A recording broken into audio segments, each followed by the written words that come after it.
Hey everyone, and welcome back to PC Gaming Pulse.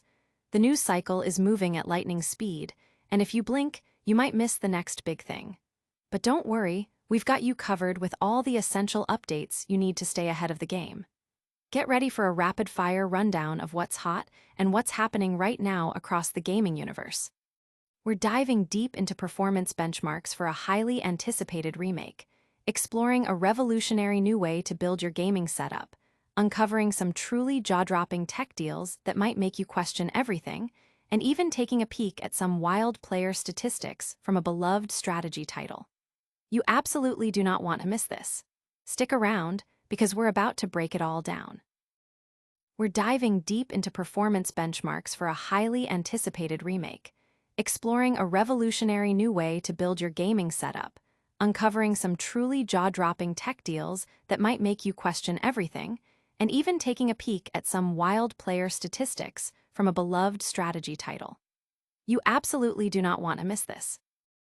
We're diving deep into performance benchmarks for a highly anticipated remake, exploring a revolutionary new way to build your gaming setup, uncovering some truly jaw-dropping tech deals that might make you question everything, and even taking a peek at some wild player statistics from a beloved strategy title. You absolutely do not want to miss this. We're diving deep into performance benchmarks for a highly anticipated remake, exploring a revolutionary new way to build your gaming setup, uncovering some truly jaw-dropping tech deals that might make you question everything, and even taking a peek at some wild player statistics from a beloved strategy title. You absolutely do not want to miss this. Stick around, because we're about to break it all down. Don't forget to like, subscribe, and hit that notification bell so you never miss an update. Metal Gear Solid Delta, Snake Eater PC Performance Deep Dive. Konami's latest release, Metal Gear Solid Delta, Snake Eater, has arrived on PC, and the buzz around its Unreal Engine 5 foundation is palpable. Last week saw its official launch, and we're here to dissect its performance, putting it through rigorous benchmarking to see how this highly anticipated remake truly holds up on the PC platform.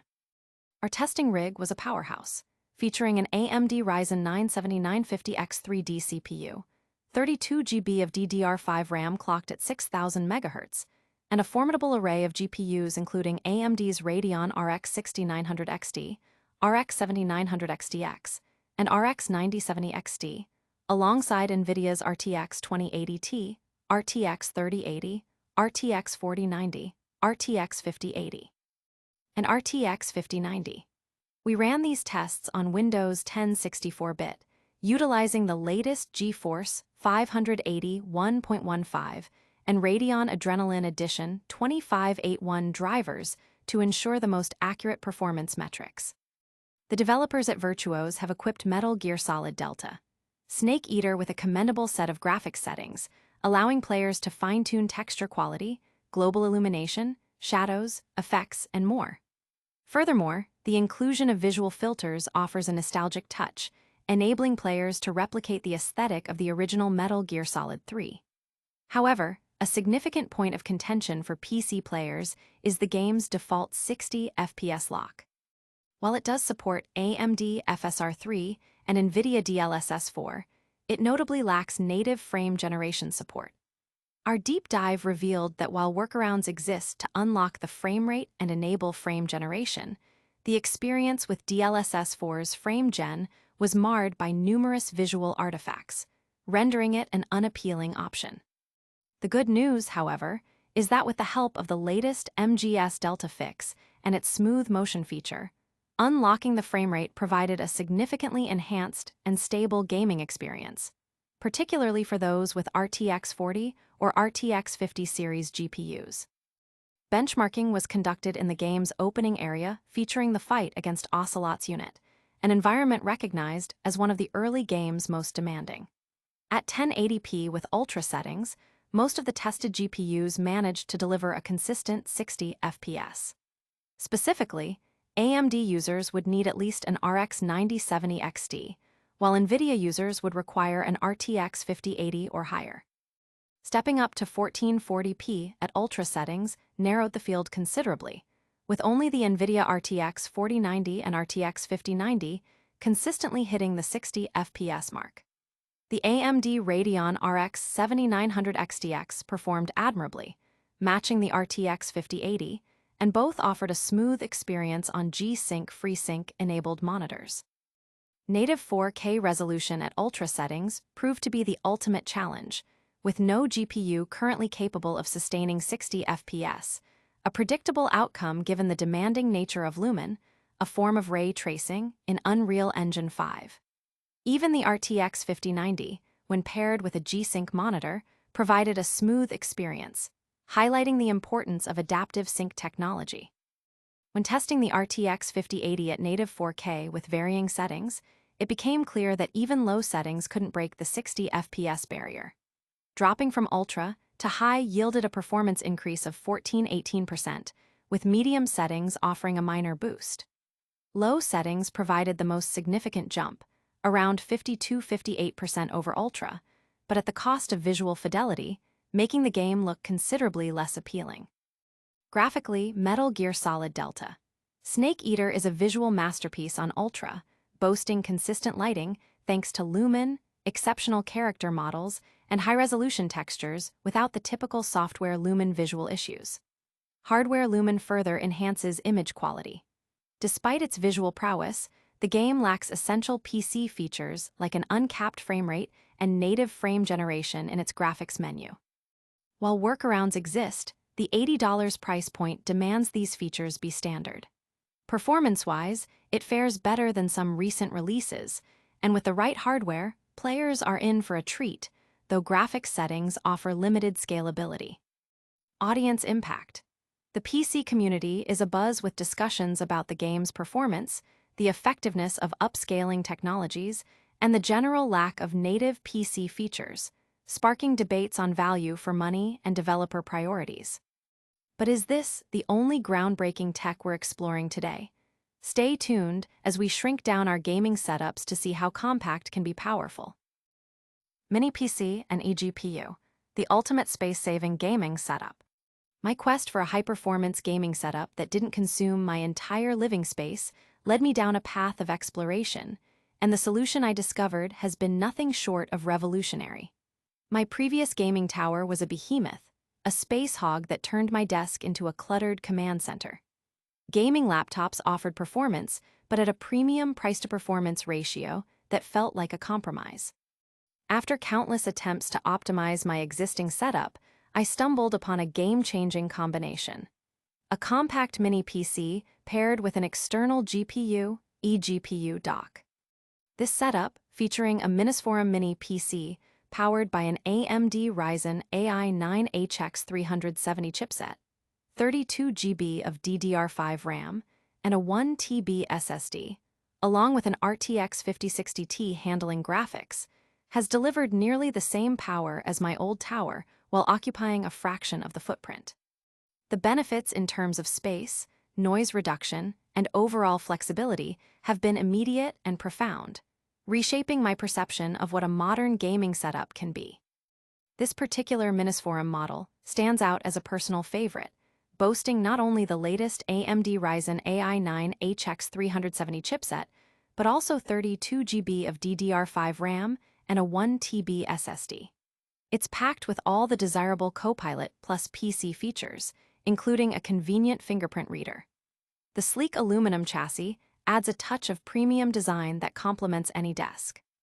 Complementing this compact powerhouse is the RTX 5060 Ti, a GPU that has finally become available at its MSRP.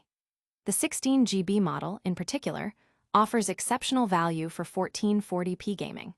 Paired with a respectable eGPU dock, which utilizes a proprietary Oculink port for higher bandwidth than Thunderbolt, it ensures that desktop-class performance is extracted from the graphics card, even in a portable configuration. The eGPU dock does require a separate power supply for the GPU. While a 1000W unit might be overkill for an RTX 5060 Ti, it provides ample headroom for future upgrades. A 600W unit would suffice for the current GPU. To truly gauge the effectiveness of this setup, I compared its performance against my previous high-end rig, which featured an AMD Ryzen 7 9800X 3D and a PCIe Gen 5 SSD. While the CPU and SSD benchmarks naturally favored the monolithic system due to its more extreme components, the graphics card performance was remarkably similar. In 3D Mark, the RTX 5060 Ti in the gaming PC scored an average of 11,195, while the same GPU in the Minisforum Mini PC, with the eGPU dock, achieved 11,052. This parity is attributed to the Ryzen AI 9HX 370 chip in the Mini PC being more than capable of preventing a CPU bottleneck for a mid-range GPU like the RTX 5060 Ti. Even in demanding titles like Cyberpunk 2077 at 1440p with ray tracing enabled, the frame rates were nearly identical, with the gaming PC averaging 53.24 FPS and the Mini PC setup hitting 52.99 FPS. Forza Horizon 5 also showed similar results, with 121 FPS on the gaming PC and 119 FPS on the Mini PC setup. These results demonstrate that the Oculink connection, which directly interfaces with PCIe lanes and effectively doubles Thunderbolt bandwidth, doesn't introduce noticeable latency, even at 4K resolutions. In games like Cyberpunk 2077 at 4K with DLSS 4 and frame generation, the gaming PC achieved 103.52 FPS, while the Mini PC setup reached 99.26 FPS. Similarly, Alan Wake 2 at 4K with DLSS yielded 65 FPS on the gaming PC and 63 FPS on the Mini PC. The benefits of DLSS 4 and multi-frame generation are undeniable, providing a significant boost in frame rates and freeing up video memory for less expensive cards. While some minimal latency might be detectable with a keyboard and mouse, gaming with a controller felt just as responsive as a dedicated console, with stunning visuals and minimal artifacts. This compact solution is not only more affordable and visually appealing, allowing the GPU to be displayed, but it also retains a significant portion of desktop performance. The reclaimed desk space has been invaluable, and the ability to enjoy console-like gaming experiences with enhanced visuals and controller responsiveness in the living room is a major advantage. Audience impact. This innovative approach is sparking significant interest among gamers looking to downsize their setups without sacrificing performance, with many praising the blend of power, portability, and cost-effectiveness. But what happens when cutting-edge performance meets questionable purchasing decisions? We're heading to the Philippines to investigate a tech deal that's raising some serious eyebrows. Philippine mayor accused of exorbitant tech overpricing.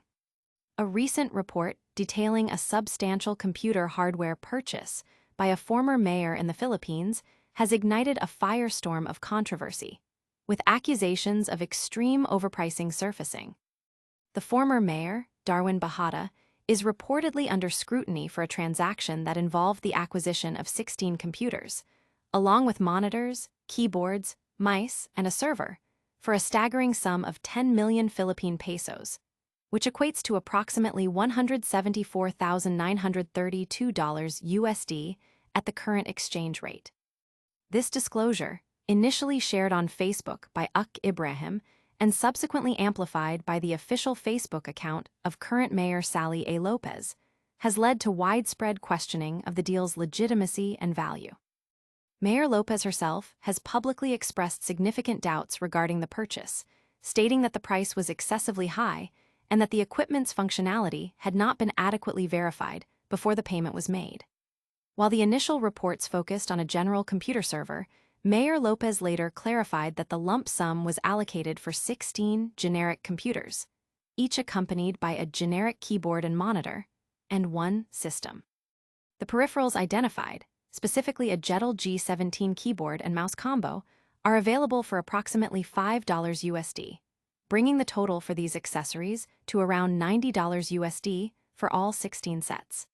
The monitors appear to be Fonodar models, with current pricing ranging from $17 to $78 USD, suggesting that 16 monitors would cost roughly $650 to $800 USD.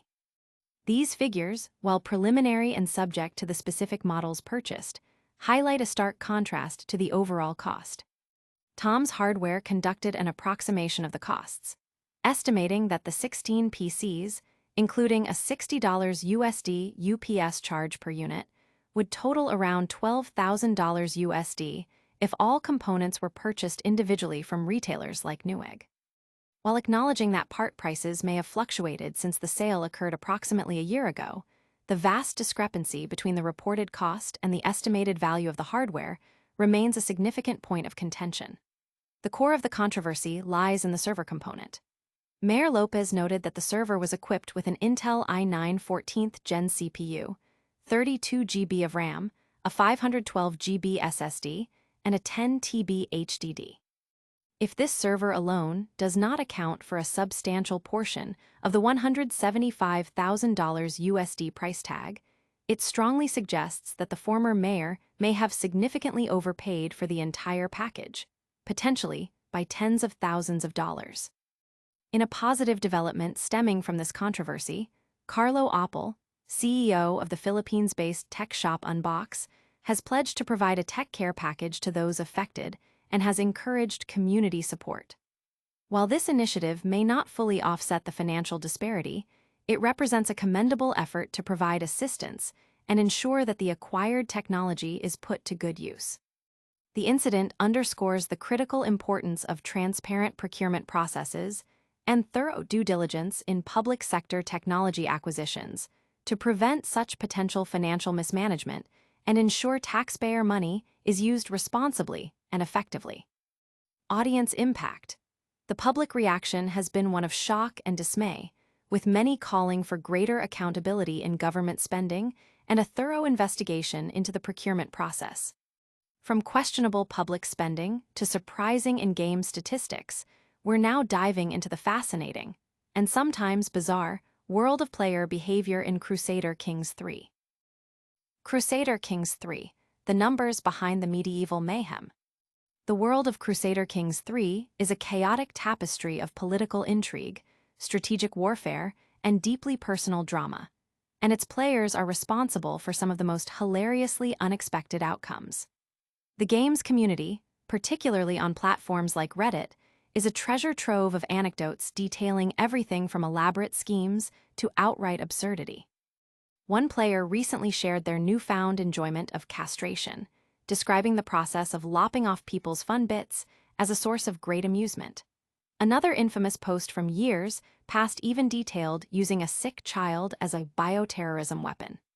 These player-driven narratives are the very essence of Crusader Kings 3's appeal, much like The Sims provides comedic potential through the mismanagement of virtual life. The game's detailed simulation of medieval kingdom management is robust enough to ensure that even when things go awry, the results are consistently both frequent and riotously funny. However, when Paradox Interactive released its yearly statistics to celebrate the game's 5-year anniversary, the provided data, while interesting, left many players wanting more. While striking figures such as nearly 5 million seduction attempts that ultimately failed and a staggering 110 million collective hours played in the last year alone were shared, a significant portion of the community felt the statistics lacked the juicy, unconventional details that define the Crusader Kings experience. Players expressed a desire for more transparency regarding the game's more outlandish player actions. Specifically, there's a demand for insights into how many times the Pope has been revealed as a bisexual atheist, the frequency of children born from incestuous royal unions being abandoned, and even a ballpark estimate for the number of castration attempts. This craving for detailed, often salacious, player statistics mirrors the transparency seen in other games, such as Baldur's Gate 3, where players were informed that a third of their counterparts engaged in virtual intimacy with a grizzly bear. Paradox's community manager, Trinex, acknowledged the game's success, stating, "Working on Crusader Kings 3 is a dream job. There's a lot of passion for this project on the team, and it's very fulfilling to see that passion reflected back to us through 5 years of enthusiastic play and discussion." She added, "There are more players than we ever anticipated, and though we may never meet, we hope that you can find a little of yourself in this beautiful thing we have made together." While this sentiment reflects the positive community engagement, it doesn't quite satisfy the community's appetite for the wilder, more unfiltered statistics that make Crusader Kings 3 unique. The developer's choice to present a more wholesome anniversary post is understandable, but it leaves a gap for the more eccentric data points that players actively generate and perhaps secretly hope to see quantified. Despite the call for more specific metrics, the overall engagement with Crusader Kings 3 remains exceptionally high. The 110 million hours played represent a massive investment of time by the player base, underscoring the game's enduring appeal as a complex simulation engine for emergent storytelling. The game continues to foster a dedicated community that thrives on sharing its unique, often bizarre, experiences.